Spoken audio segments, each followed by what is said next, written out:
One of the most important things that we can do to make life simple is to use muscle testing. If you haven't been introduced to it, it may look a little hoaxy to some of you, but it's a very simple thing to do.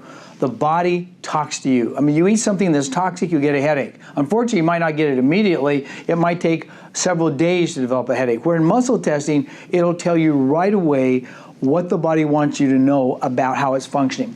You can choose any muscle, and this is a group muscle here, and don't let me go down. If it's strong, you know it's intact. If it's weak, you have to find out why it's weak in the beginning.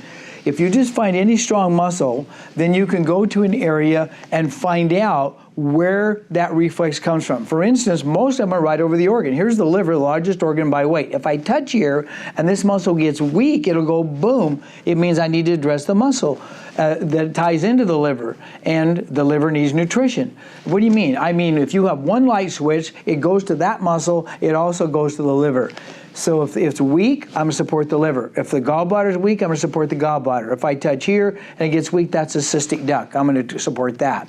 When I come over the heart, it's here, homocysteine or blood quality here. So if I touch here and that goes weak, just let that go weak for a minute, it'll just get weaker, just like that. And if you take your hand off, that muscle will go strong again. It's important that you understand, and on her, we did check before this film started, and that does make her weak. So if I give her the right nutrition, it will go strong and no longer will be weak. So again, it's strong. When I touch the liver, it's okay. But when I touch the homocysteine or blood quality here, she just fades. I'm not pushing harder. It just goes completely weak. We come over here at spleen, it's strong. But when I go to the pancreas here, watch it happen. She just gets weak on this. I'm not pushing harder. The lights go out, don't they? You can't hold it up. Same with stomach, small intestine, large intestine, ascending, transverse, descending colon. When I touch there, she goes a little bit weak. So the other part of that is, what nutrition would strengthen large intestine?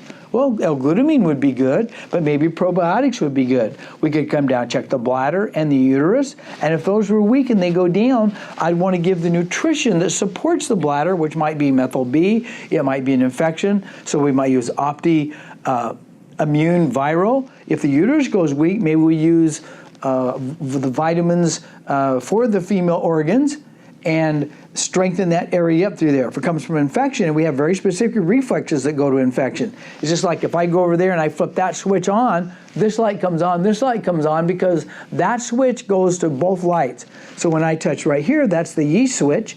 Here's the virus switch. Here's the parasite switch. Here is staph and here is strep. So I would give the appropriate nutrition that if it went weak, that would strengthen it back up again.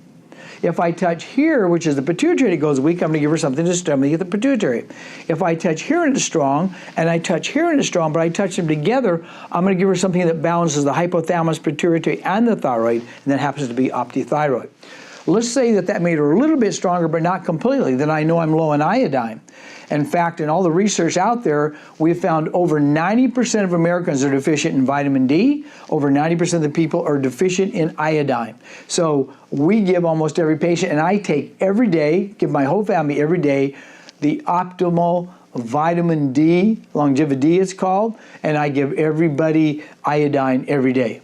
If I touch any area that's weak, for instance, I touch here in the liver, she's strong.